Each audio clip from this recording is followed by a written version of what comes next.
जय हिंद दोस्तों, स्वागत है आप लोगों का सीखते रहें के एक और फ्रेश एपिसोड में। और मैं आज आप लोगों को बताऊंगा बहुत सारे ऐसे अपडेट्स जिनसे आप कुछ ना कुछ जरूर सीखेंगे और सीख के कुछ ना कुछ जरूर जीतेंगे। Let's begin.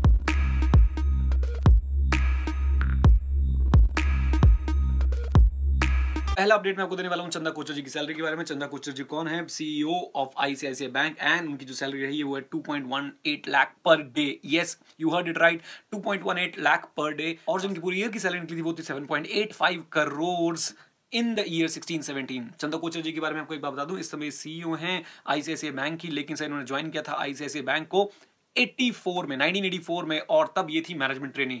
आप मुझे कमेंट बॉक्स में कमेंट करके बताइएगा क्या एक कंपनी के साथ बहुत लॉन्ग टर्म में जुड़ने का फायदा मिलता है या नहीं मिलता है, और ऐसे ही लॉयल एम्प्लॉयज आगे बढ़ते हैं या फिर हमको बार बार जॉब्स चेंज करती रहनी चाहिए। मेरे हिसाब से लॉन्ग टर्म एम्प्लॉयमेंट बहुत जरूरी है, किसी के साथ लॉन्ग टर्म में जुड़ना बहुत ज्यादा जरूरी है। चंदा कोचर जी के बारे में और पढ़ सकते हैं, इनकी विकिपीडिया प्रोफाइल में जाके आपको बहुत मोटिवेशन मिलेगी और साथ साथ आपको देखने को मिलेगा एक ट्रू प्रोफेशनल की लाइफ के कुछ पन्ने। चलिए बात करते हैं सर अब एक और खास खबर की। इंडिया का longest bridge which connects Assam and Arunachal Pradesh inaugurated. ये इनॉग्रेट किया है हमारे प्रधानमंत्री जी नरेंद्र मोदी जी ने। और हाँ, जब मैं नरेंद्र मोदी जी का नाम लेता हूं सर, आप लोग बहुत ज्यादा नाराज होते हैं, आप कहते हैं कि आप मोदी जी का फेवर कर रहे हो, फलाना फलाना फलाना। देखिए सर, मैं किसी का फेवर नहीं कर रहा। मोदी जी आपके प्राइम मिनिस्टर, मेरे भी प्राइम मिनिस्टर हैं। मैं अपने पॉलिटिकल व्यूज को आगे अभी नहीं लेके आना चाहता, बट हाँ, मैं किसी का फेवर जरूर नहीं करना चाहता कभी भी। बस एक बात का ध्यान रखिएगा सर, न्यूज है, मैं आप लोगों के लिए बता रहा हूँ, आप लोगों को सुना रहा हूँ, ठीक है। तो मोदी जी ने इनॉग्रेट किया था 26 मई 2017 को, और ये कहते हैं सर 9.2 किलोमीटर के आसपास लंबा है और ये इंडिया का लॉन्गेस्ट ब्रिज है। लगभग सर 950 करोड़ की लागत से बना है। असम या नॉर्थ ईस्ट हमारे देश से बहुत कटा कटा सा रहता है। अच्छी बात है, मोदी जी वहां जा रहे हैं, हमारी गवर्नमेंट वहां पहुंच रही है, डेवलपमेंट का काम हो रहा है, और हमें भी समझना चाहिए कि सर नॉर्थ ईस्ट हमारी इंडिया का ही एक पार्ट है, और हमें जो कभी कभी हम लोग गलतियां करते हैं नॉर्थ ईस्ट के लोगों के अगेंस्ट जाके, वो हमें नहीं करनी चाहिए। आई होप आप समझ रहे हैं मैं क्या बोलना चाह रहा हूं। देन एक थोड़ी सी बुरी खबर है, और वो ये है कि सर जो जॉब क्राइसिस है इंडिया का, वो एकदम चलता जा रहा है, चलता जा रहा है, चलता जा रहा है। टाटा मोटर्स ने भी सर अनाउंस किया है कि लगभग वो 1500 मैनेजर्स को ले ऑफ देने वाली है, निकालने वाली है, अपनी कंपनी से बाहर करने वाली है। इससे पहले आईटी सेक्टर में बहुत ज्यादा ले ऑफ्स हो चुके हैं, लगभग 60,000 के आसपास एम्प्लॉयज जो है वो निकाले जा चुके हैं।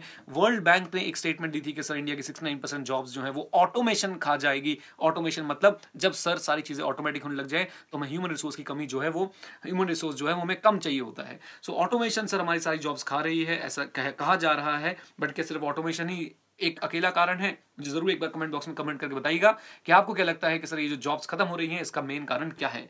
आइए बात करते हैं हम सर फॉरेक्स रिजर्व की। This is a positive news. Forex reserve जो है इंडिया के वो ऑल टाइम हाई पे हैं, और लगभग 379.310 बिलियन डॉलर्स हमारे यूएस डॉलर्स हमारे फॉरेक्स रिजर्व में इस समय है। और ये बहुत ही एक इंपॉर्टेंट बात है। और अगर आप इसका इंपैक्ट जानना चाहते हैं तो जीएसटी में गवर्नमेंट ने फॉरेन एक्सचेंज को ज्यादा तवज्जो नहीं दी है, और गवर्नमेंट को लगता है कि ठीक है, फॉरेन एक्सचेंज वाले आए ना आए, फॉरेन एक्सचेंज हमारे लिए इतना इंपॉर्टेंस अब नहीं रखता, क्योंकि हमारे पास बहुत सारा फॉरेन एक्सचेंज इस समय इकट्ठा हो चुका है। नाउ गाइस, एक बहुत इंपॉर्टेंट न्यूज आप लोगों के लिए, क्योंकि मेरा ज्यादातर जो ऑडियंस है वो यंग ऑडियंस है, यूथ है, और सर वो उनके लिए ये न्यूज बहुत इंपॉर्टेंट है। हम लोग हमेशा सोचते रहते हैं कि देश को बदलना है, देश को बदलना है, देश को बदलना है। तो देखिए कुछ लोग देश को बदल रहे हैं। एक 17 साल की लड़की है सर जिसने 10 लाख रुपए रेज कर लिए हैं for opening the libraries in Leh and Ladakh. मैं हमेशा से इस बात का मानता रहा हूं, इस बात को मानता रहा हूं, इस बात को बोलता रहा हूं कि अगर आपने दुनिया को बदलना है तो सर एक ही चीज है जिससे आप दुनिया बदल सकते हैं, वो है किताबें पढ़ के और पढ़ा के। तो लाइब्रेरी तो सर बिल्कुल मंदिर की तरह हो गया, और मंदिर मस्जिद गुरुद्वारे खोलने से अच्छा है कि हम लोग लाइब्रेरी खोलें। और सोचिए लेह लद्दाख में जाके, इस लड़की का नाम मैं आपको जरूर बता दूंगा, अनन्या सलूजा जी हैं, जिन्होंने ये काम किया है। 17 साल की हैं और 15 साल की उम्र से ये इस तरह के कामों में लग गई थी, जब इन्हें स्कूल की तरफ से मौका मिला था जाके अंडर प्रिविलेज्ड बच्चों को पढ़ाने का। एनजीओ के साथ जुड़ी हुई हैं, ये स्टोरी आप जरूर पढ़ सकते हैं yourstory.com पे जाके, या फिर द बेटर इंडिया की वेबसाइट पे जाके। राइट, बहुत ही मोटिवेशनल स्टोरी लगी। मैं भी कुछ ऐसा करना चाहता हूं, और हम कुछ ऐसे इनिशिएटिव्स ला भी रहे हैं, but only through YouTube and internet.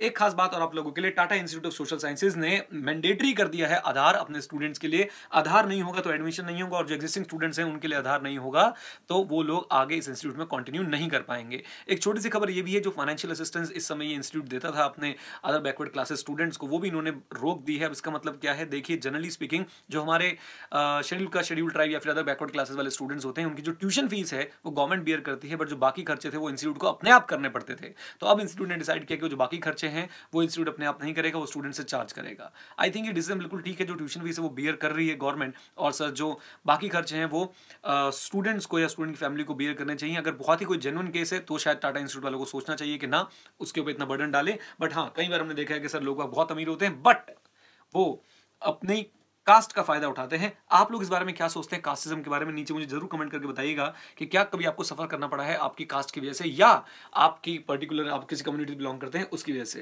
Right sir, तो ये था आज का आप लोगों के लिए सीख तरीके का एपिसोड। एक दो बातें ध्यान से सुनते जाइएगा। अगर आपने चैनल को सब्सक्राइब नहीं किया तो जाइए भी चैनल पे और ये लाल रंग का बटन दबा दीजिए, इससे आप चैनल को सब्सक्राइब कर लेंगे। साथ में एक आपके बेल आइकन है, उस बेल आइकन को जैसे आप दबाएंगे तो आपको एक ऑप्शन मिलेगा नोटिफिकेशन सुनने की जरूरत, send me all notification and then press this save button. इस तरीके से आपका सारी जो नोटिफिकेशन है वो मेरी पहुंचती रहेंगी। हम जो भी एपिसोड डालेंगे, जो भी अपडेट्स डालेंगे, आप तक पहुंचते रहेंगे। राइट, वीडियो को लाइक जरूर कर दीजिएगा, नीचे कमेंट करके जरूर बताइएगा सीखते रहे कि एपिसोड आपको कैसे लग रहे हैं। वीडियो को अपने सारे दोस्तों के साथ शेयर कीजिएगा, चैनल को ज्यादा से ज्यादा लोगों से सब्सक्राइब कराइएगा, और अगर आपने सब्सक्राइब नहीं किया तो सब्सक्राइब कर लीजिएगा। Thank you very much, stay connected, stay ahead. जय हिंद। और हाँ, सीखते रहें, क्योंकि सीखना बंद तो जीतना बंद।